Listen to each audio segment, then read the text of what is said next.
हाँ। अब इस तीनों को जरा वन बाय वन डिफाइन करते हैं। कैसे ग्रीन रिवॉल्यूशन ने कैसे कौन सा इम्बैलेंस किया?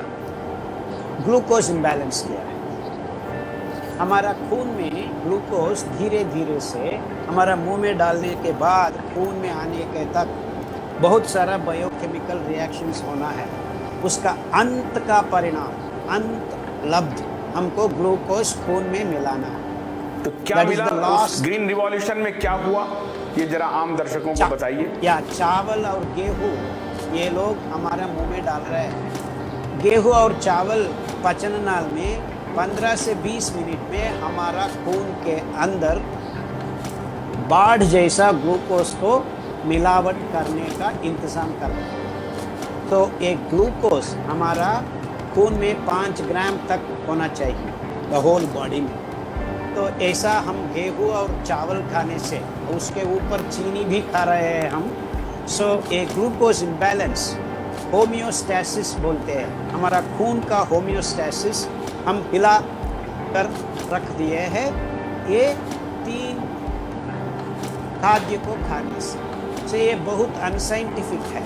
So glucose is the last product, अंतिम हमारा खून में लब्ध होना एक चीज है, उसको हम पहले ही हमारा मुंह में डाल रहे हैं in the name of green revolution. ये चीनी, गेहूं, चावल में हमारा खून में रेगुलेटेड रूप में, नियंत्रित रूप में ग्लूकोज को छोड़ना है, वो नहीं हो रहा है।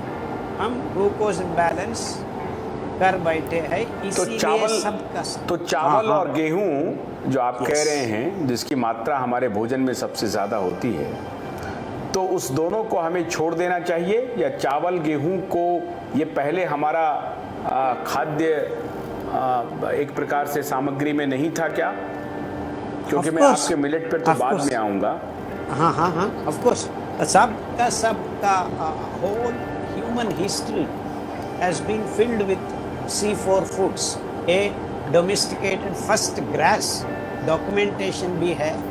ये तो सबका नॉलेज है कि domesticated first grasses और C4 millets। तो सब जगह पे लोगों ने मिलेट्स खाते थे हजारों साल। अभी ये 100 साल या 150 years के अंदर ये दोनों चीज को ला गया है ये फूड कॉरपोरेशन का वजह से। बस इतना है हमारा देश में। नहीं, जब आप मिलेट की बात कह रहे हैं, उस वक्त हमारी लॉन्जिविटी क्या थी और ये चावल गेहूं के बाद हमारी लॉन्जिविटी क्या रही है? ये longevity is a wrong concept. Longevity नहीं है, हमारा हेल्थ क्या है, स्वास्थ्य कैसे है, स्वास्थ्य। सी लॉन्जिविटी तो पहले बहुत सारा पैरामीटर्स को लेके, नेचुरल कैलामिटीज, एनिमल, मैन, वो सब का सब मिलजुल के हम नहीं बात कर सकते। सो हम एक बात का ध्यान देना है, स्वास्थ्य कैसे, whatever time you live, how well you live, how healthy you live, this is the word। ये हम ध्यान में रखना है। How long is not the question, क्योंकि 2000 years ago longevity depended on other factors। अब longevity का factors और कुछ है। So longevity cannot be a parameter for comparing। Health will be the most important thing। So हमारा स्वास्थ्य कैसे रख सकते हैं हम ये 5 मिलेट्स हम ढूंढ लिया है, वो 5 दाना खाने से हम स्वास्थ्य बन सकते हैं।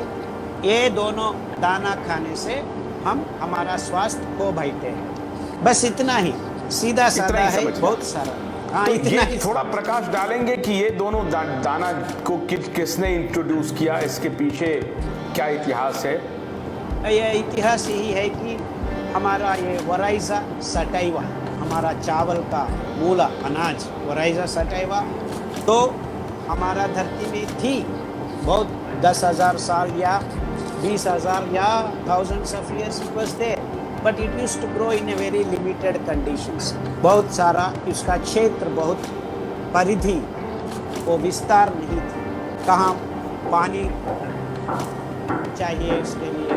सो उस सब का सब इंतज़ाम ये फर्टिलाइज़र इंडस्ट्री करने के बाद ये C3 फूड्स माना जाता है। C3 ये टेक्निकल टर्म है, उसमें ग्लूकोज भरने का विधि विधान को C3 फूड्स कहते हैं, चावल और गेहूँ।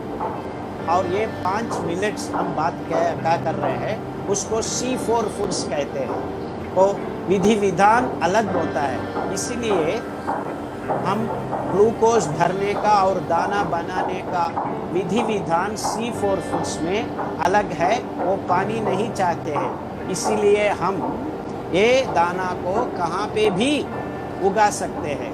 पानी नहीं चाहिए, 4 बारिश होने से हम ये दाना का उगा सकते हैं। लेकिन गेहूँ और चावल को बहुत सारा पानी भरना है, क्योंकि C3 to C4 होने के नाते ये पानी को ज़रूरत है दाना बनाने के लिए। इसीलिए पानी भर के फर्टिलाइजर्स डालने से हमको यील्ड ज़्यादा होता है, ये दोनों चावल और गेहूं में।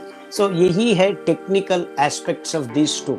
इसीलिए ये दोनों दाना को ये फर्टिलाइजर एंड फूड इंडस्ट्री ने चुनाया, इसीलिए कि उसका पेटेंट्स, उसका सब का सब एक कॉरपोरेशंस का हाथ में लगा दिया जाएगा और फर्टिलाइजर्स को भरना है। सब का सब बहुत सारा गवर्नमेंट्स ऑन दिस प्लैनेट अभी तो सब्सिडीज के रूप में फर्टिलाइजर इंडस्ट्री को पहले हर वर्ष चेक लिखना पड़ता है। हमारा भारत देश हमारा समझ में यही है कि 2 लाख करोड़ सब्सिडी दे रहे हैं ये फर्टिलाइजर इंडस्ट्री का। सो हर आदमी ये चावल और गेहूं खाने के लिए पहले ही दाम भर देता है, उसके बाद 50 रुपीज 60 रुपीज और कुछ लोगों को फ्री देते हैं। ये है ना हमारा ये फोन, वो लोग हमारे पास 500 ले लेते हैं और कहते हैं टॉक टाइम फ्री। क्या हम भर दिया है हमको बोलते हैं टॉक। तो ऐसा हमको ऐसा घुमा के हमारा मुंह में ये दोनों दाना को हर आदमी का मुंह में पचन नाल में डालने के वजह से हमको glucose imbalance, whether you are American और इंडियन और न्यूजीलैंडर और ऑस्ट्रेलियन, यही काम हो रहा है। इसीलिए सबका सब बीमारियां एक ही तरह आ रहा है। सो डायबिटीज है, थायराइड है, बीपी है, हार्ट ब्लॉक है, सबका सब एक ही बीमारी, क्योंकि glucose imbalance is the main source of this. अब मैं आपसे ये जानना चाहता हूं कि आपने एक पक्ष तो रखा कि ग्रीन रिवॉल्यूशन के नाम पर किस प्रकार से फार्मा कंपनियों ने ये दो जो दाने आपने चर्चा की, चावल और गेहूं की, इसको फार्मा नहीं है, ये food corporation. Pharma is a smaller version. Food corporation, yes. ये फूड कॉर्पोरेशन है, तो ये फूड कॉर्पोरेशन इसको कौन कंट्रोल करता है? एक प्रकार से जाहिर है अमेरिका करता होगा। अमेरिका, जापान, यूरोप, सबका सब कंपनीज, ये मल्टीनेशनल कंपनीज है। They do lot of gimmicks, एक से एक बड़ा है ये जो बीज बनाती है, जो खाद बनाती है, या बीज नहीं बनाते हैं ये लोग, बीज को टिंकर करके उसको पेटेंट करके उसके हाथ में ले लेते हैं, किसान के हाथ से उसके हाथ में लेते हैं। अभी भी बीज को कोई नहीं बना सकते हैं, उसको टिंकर करके पेटेंट करके ये हमारा बीज बोलते हैं। ये भगवान का दिया बीज है, वो they have never created any seed, वो भगवान का दिया सीड को टिंकर करके जेनेटिक मैनिपुलेशन, हाइब्रिडाइजेशन ये सब करके उसको पेटेंट लगाते हैं। सो वो पेटेंट लगाने से उसका हो जाता है। ये बहुत सारा गोलमाल हो रहा है यहाँ पे। पेटेंट का एक ऑर्गेनाइज्ड फ्रॉड चल रहा है। हाँ, ये तो you cannot call it fraud. It is legally established by this group of companies, group of organizations.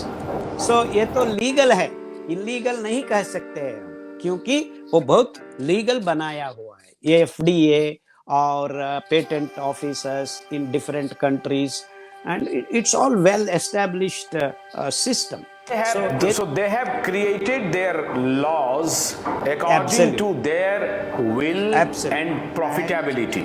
Absolutely, it's a business. It's Okay. a only business. Business. It's So a we business. need to inform our people that वही हम look, कर रहे हैं। हाँ, पिछला 30 साल से यही हम बात कर रहे हैं। पिछला 30 साल से सब लोगों को हम यही बता के आ रहे हैं कि हमारा मुंह में जाने वाला हर दाना सहज नहीं है, सही नहीं है। हमारा ग्लूकोज बाढ़ जैसा हमारा खून में जा रहा है, हमारा होमियोस्टेसिस को खत्म कर रहा है, बीमारियों का।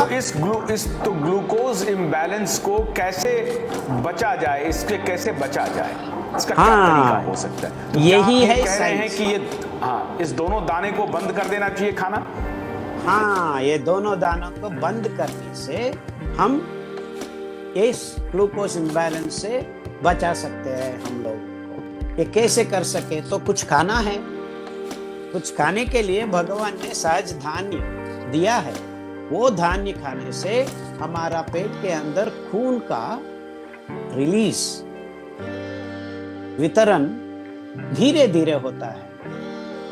क्वांटम लेवल्स धीरे धीरे, होमियोस्टेसिस बिना डिस्टर्ब करके हम ग्लूकोज को थोड़ी थोड़ी सी रेगुलेटेड, नियंत्रण रूप में भरना है। कितना चाहिए उतना दे देंगे। आप काम करेंगे, ग्लूकोज को बर्न करेंगे, एटीपी लगाएंगे, शक्ति बनाएगा, कोई प्रॉब्लम नहीं है। फिर और जरा सा ग्लूकोज हम रिलीज करेंगे। सो कभी भी देखो, आप ये 5 दाना खाने के बाद आपका खून में ग्लूकोज का लेवल ज्यादा नहीं होता है, ज्यादा नहीं होता है। Always maintaining the homeostasis. So ये करने से ये वितरण, ग्लूकोज का वितरण खून में रेगुलेटेड फैशन, नियंत्रित रूप में, निर्धारित प्रमाण में रिलीज करने का ये अद्भुत रचना इस दाने में भगवान किया है। वो पाम, रेश, फाइबर से कार्बोहाइड्रेट को जुड़ने से हो जाता है। ये गेहूं और चावल में कुछ भी काम का नहीं है, क्योंकि इसमें फाइबर का प्रमाण बहुत बहुत छोटा है। चावल में 0.2 ग्राम्स है 100 ग्राम से, गेहूं में 1.2 ग्राम्स, बस इतना है। इसी वजह से ग्लूकोज बाढ़ जैसा मिल जाता है हमारा खून में जब हम चावल और गेहूं खाने से। हम ये 5 मिनट को खाने से एक के बाद एक, 2 दिन कोडो चावल, 2 दिन कुटकी चावल, 2 दिन कंगनी चावल, 2 दिन हरा कंगनी, 2 दिन और क्या है, कंगनी, कुटकी, झिंगरा। ये 5 दाने में 8 से 12.5%, 8% इन फॉक्सटेल मिलेट में है, 12.5% इन ब्राउन टॉप मिलेट में है। सो ये धीरे धीरे से हमारा खून में ग्लूकोज भरने का व्यवस्था भगवान ने किया है। इसीलिए हमारा होमियोस्टेसिस इज कंप्लीटली बैलेंस्ड। इसीलिए हमको किसी का बीमारी का क्षण मात्र भी हमारा अंदर नहीं पैदा होता है, क्योंकि ये फाइबर और दूसरा काम भी करता है, cleaning the blood. So all the metabolic waste को हर रोज वहां से वहां क्लीन करने के, शुद्ध करने में कामयाब होता है ये रेश, सॉल्युबल और इनसॉल्युबल। इतना बहुत सुंदर रचना।